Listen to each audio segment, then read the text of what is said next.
How's it going, YouTube? It's your boy Adrian Carr, athletic counselor for University of Michigan, and I'm back at you with another one.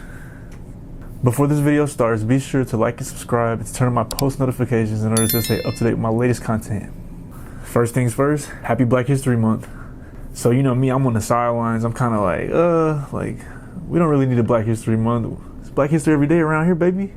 Nah, I'm just kidding. First things first, I'm going to be dropping daily and weekly videos on people that I feel like are really important in creating the foundation for multicultural counseling and also cross-cultural counseling, which kind of relates to Black history and how me and my people were able to walk into counseling spaces and be helped the way that we probably needed to be helped.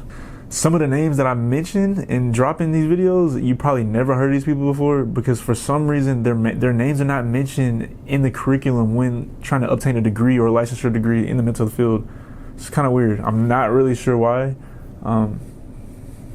Maybe this video could be used to start bringing those names to light because I feel like these people are really important and they play an important role in where we're at now and why me and my people are able to walk into counseling spaces and feel like we're wanted and needed by a therapist. So the first person I'm going to talk about is Dr. Clemmont Vontress.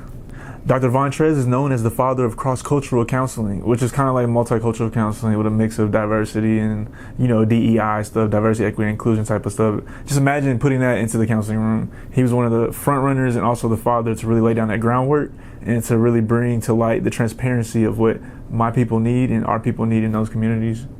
Vontress graduated from Kentucky State University in 1952 with a French and English degree. He then went on to obtain his master's and doctoral degree in counseling psychology in 1965 from Indiana University. After graduating, Vontress quickly soon moved to Washington, D.C. area to take a job at University of Howard.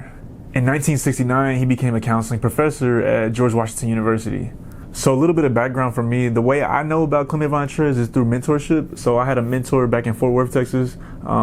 He was actually a mentee from Clemmont Vontress, and he was just telling me how that experience was just super phenomenal, and he was able to learn so much about the darker side of psychology. I don't know why they call it that. It's not really dark, but I think it's just more so like the skin complexion.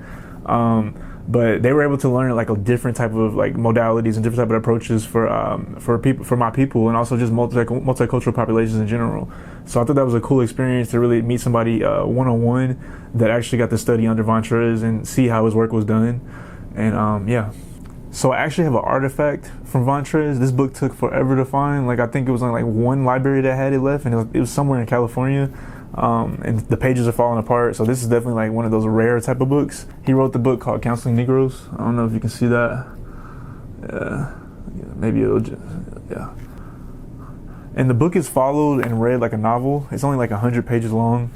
But basically Vontress, when he was writing this book, he kind of one of the really like led counselors and people that are thinking about attending counseling or thinking about counseling the African American population, how to really adjust and really educate yourself and become well versed in counseling my people.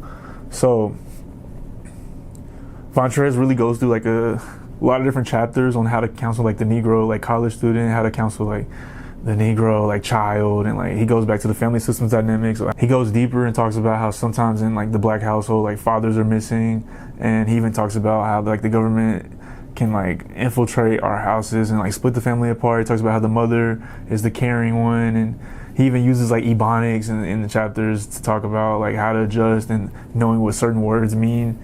I really think the way that he wrote this book was well written, and it was for people that really didn't have any type of familiarity with how to counsel my people in the African American population. So overall, I think it was like a 10 out of 10 book. What's crazy is like this book is still relatable. It's kind of weird because this book was written like in 1972. Let me look, make sure. 1971, and it's still relatable. I think another cool thing about this book is that it really like breaks down like what needs to be done. It's very practical. I feel like somebody can read this on the first read and kind of get like a background of like how me and my people are treated in this country, and then how like we're trying to improve, and then how to adjust to us in the family settings, and also how to meet us where we're at in the counseling chair. So I feel like that's really a cool thing to really just know just from this novel. I wish there was an updated 2023 version of this book though, because there's a lot of things that's changed since then. However, there's still little tidbits in here that are still relevant to this day. So yeah, if you're a practitioner in training, somebody that's just interested in how counselors like probably should approach the therapeutic session with African Americans, this book is a good read. Over time, you'll see that things have definitely changed since then, and then you'll notice that a lot of things haven't changed at all. But like I said, this is a good guide for people that, like I said, are finally walking into those spaces. And there's still a stigma behind me and my people going to counseling, so we're still trying to break that stigma. Part of the reason why I do what I do is because of that stigma, and my goal is to get as many as people from all different populations, especially the minority populations, to walk into a counseling room and really get checked out with what's going on mentally, because a lot of the stuff that we went through historically is like almost like it's like embedded in us in a way, and sometimes it comes to haunt us. And I feel like we really have to walk into a therapy room and acknowledge what we're going through and become better human beings overall. That way we can live a better future. Well, that's all I got for y'all today. Just a quick little rundown of Clemmont Vontress. I'll post the next video as soon as I can. Thank you for watching this video, and y'all have a good weekend.